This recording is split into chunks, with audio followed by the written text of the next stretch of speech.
Hello dears, welcome to തണ്ട kitchen recipes. ഇന്ന് പപ്പങ്ങ കൊണ്ടുള്ള ഒരു മോര് കാച്ചിയതാണ് ഷെയർ ചെയ്യാൻ പോകുന്നത്. പപ്പങ്ങ വളരെ ഹെൽത്തി ആയിട്ടുള്ള ഒരു ഫ്രൂട്ടും വെജിറ്റബിളുമാണ്. പച്ചയ്ക്ക് ഉപയോഗിക്കണമെങ്കിൽ ഇതൊരു വെജിറ്റബിളാണ്.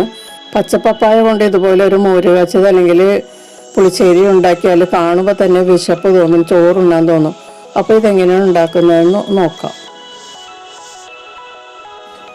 മെയിനായിട്ട് വേണ്ടത് പപ്പങ്ങയാണ്. പച്ച പപ്പങ്ങയായിരിക്കണം, നല്ല കുരു ഉറക്കാത്ത പാകത്തിലുള്ള പപ്പങ്ങയാണ് നല്ലത്. 500 ഗ്രാം പച്ച പപ്പങ്ങ ക്ലീൻ ചെയ്ത് വലിയ കഷ്ണങ്ങളാക്കിയാണ് അരിഞ്ഞിരിക്കുന്നത്. നിങ്ങൾക്ക് വേണമെങ്കിൽ ചെറിയ ചെറിയ സ്ക്വയർ കഷ്ണങ്ങളാക്കി അരിഞ്ഞെടുക്കാം.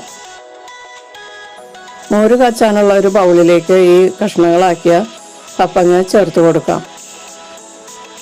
ഇതിലേക്ക് 1/4 ടീസ്പൂൺ മഞ്ഞൾപ്പൊടിയും 2 പച്ചമുളക് കീറിയതും ആവശ്യത്തിനുള്ള ഉപ്പും കൂടി ചേർത്ത് കൊടുക്കാം. ഇതിലേക്ക് 1 കപ്പ് വെള്ളവും കൂടി ചേർത്തിട്ട് മൂടി വെച്ച് പപ്പങ്ങ നല്ലതുപോലെ സോഫ്റ്റ് ആവുന്നത് വരെ വേവിക്കുക. ഒരു 10 മിനിറ്റെങ്കിലും മീഡിയം ഹീറ്റിൽ വേവിച്ചാൽ പപ്പങ്ങ നന്നായിട്ട് വെന്ത് കിട്ടും. അപ്പോൾ ഈ സമയത്ത് നമുക്ക് ഒരു അരപ്പ് റെഡിയാക്കി എടുക്കാം. ചിരകിയ തേങ്ങ 4 ടേബിൾ സ്പൂൺ എടുത്തിട്ടുണ്ട്. ഇതിലേക്ക് 1/2 ടീസ്പൂൺ ചെറിയ ജീരകം ചേർക്കുക. 2 പിഞ്ച് മഞ്ഞൾപ്പൊടിയും കൂടി ചേർത്ത് നല്ലതുപോലെ കുറച്ച് വെള്ളം ചേർത്ത് അരച്ചെടുക്കണം. 10 മിനിറ്റിന് ശേഷം പപ്പങ്ങ കഷ്ണങ്ങൾ വെന്തോന്ന് നോക്കാം. ഇപ്പോൾ വെള്ളമൊക്കെ നല്ലതുപോലെ വറ്റിയിട്ടുണ്ട്. പപ്പങ്ങ കഷ്ണങ്ങളൊക്കെ നന്നായിട്ട് വെന്തിട്ടുണ്ട്. ഇതിലേക്ക് ഇനി അരപ്പ് ചേർത്ത് കൊടുക്കാം. തേങ്ങ അരപ്പ് ഞാൻ അധികം വെള്ളം ചേർക്കാതെയാണ് അരച്ചെടുത്തിരിക്കുന്നത്.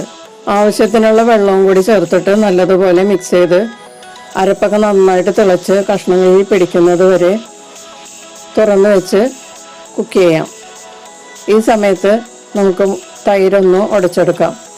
ഇത് 400 മില്ലി തൈരാണ് ഞാൻ എടുത്തിരിക്കുന്നത്. അധികം പുളിയില്ലാത്ത തൈരാണ് ഇത്. മിക്സിയുടെ ജാറിലൊന്ന് ഉടച്ചെടുക്കാം.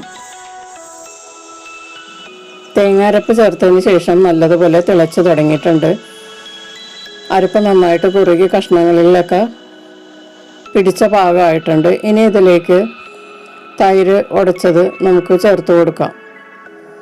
അധികം പുളിയില്ലാത്ത തൈരാണ് നല്ലത്. കൂടുതൽ പുളിക്കാത്ത തൈരാണെങ്കിൽ ചാറിന് നല്ല ടേസ്റ്റ് ഉണ്ടാവുള്ളൂ.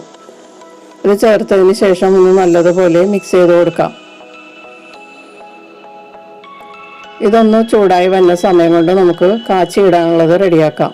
കടുക് വറക്കുന്ന ചട്ടി ചൂടാക്കി 1.5 ടേബിൾ സ്പൂൺ വെളിച്ചെണ്ണ ഒഴിച്ചു കൊടുക്കാം.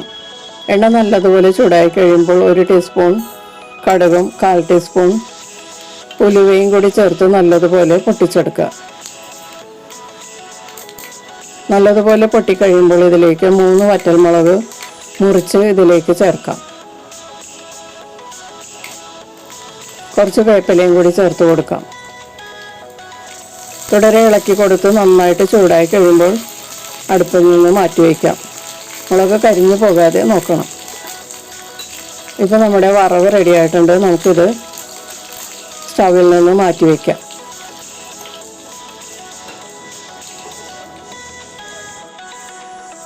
ഇപ്പോൾ തൈര് ചേർത്തിട്ട് നല്ലതുപോലെ പതഞ്ഞു വരുന്നുണ്ട്. ഈ സമയത്ത് പോരാത്ത ഉപ്പും കൂടി ചേർത്തിട്ട് മിക്സ് ചെയ്ത് കൊടുക്കാം.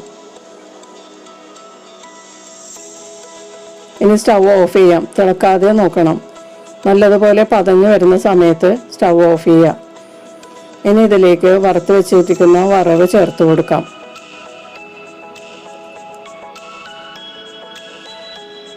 ഇപ്പോൾ നമ്മുടെ പപ്പങ്ങ മോര് കാച്ചിയത് അല്ലെങ്കിൽ പപ്പങ്ങ പുളിശ്ശേരി റെഡി ആയിട്ടുണ്ട്.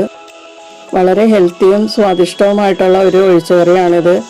ഇത് കാച്ചി വെച്ച് ഫ്രിഡ്ജിൽ വെച്ചാൽ ഒരു 3-4 ദിവസമൊക്കെ ചീത്താവാതിരിക്കും.